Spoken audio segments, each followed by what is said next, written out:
মাটি ছুঁয়ে আমি কিরা কাটতে আছি, আমি কেউরে আমি লোন দেবো না। ওটা মাটি না, ওটা কুত্তার।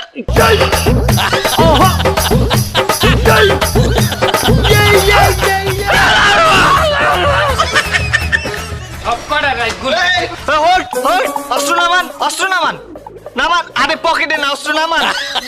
আমি আপনি দিনে দুপুরে গেলে অস্ত্র লইয়া রাস্তায় ঘোরেন, মানুষের হয়রানি করতে আছেন। আপনি তো একজন সন্ত্রাসী মিয়া। না না না না না স্যার, আমি সন্ত্রাসী না। না, আপনি সন্ত্রাসী না, আপনি এলাকার জামাই। আপনার হাল্লা গোলাকে দুলাভাই খেলেন না। আমি জামাই টামাই না, আমি একজন সমিতি আলা, সমিতির অফিসার, এলাকায় কিস্তি উঠাইতে আসছি স্যার। তা কিস্তি তুলতেছেন, আপনি এত অস্ত্র কিনলে গিয়া? জীবনে অনেক অনেক খাতা কলম লইয়া তার মানের কাছে কাছে আসছি, কেউ কিস্তি দেয় না, কেউ কিস্তি দেয় না। বাবারে সোনারে, বাবা গো, কাকু বাতিজা, মা গো, কত কিছু যে বলাইছি, সোজা কথায় গিয়ে ওঠে না, কেউ কিস্তি দেয় না। তার বাধ্য হইয়া হাতে অস্ত্র উঠাই নিচ্ছি, আমার সমিতিরে আমি স্বাধীন করবো, আমার সমিতির বাবা কিস্তি আমি উঠাবো।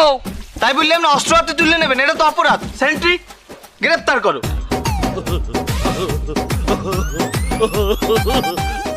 হ্যাঁ, গ্রেফতার করো। পারবেন না। পারবে না কেন? আমার দেখতে লোন নেছে, আমার সমিতি করে। এই, তুই ওর দিতে লোন নেছো? কথা কও না কে?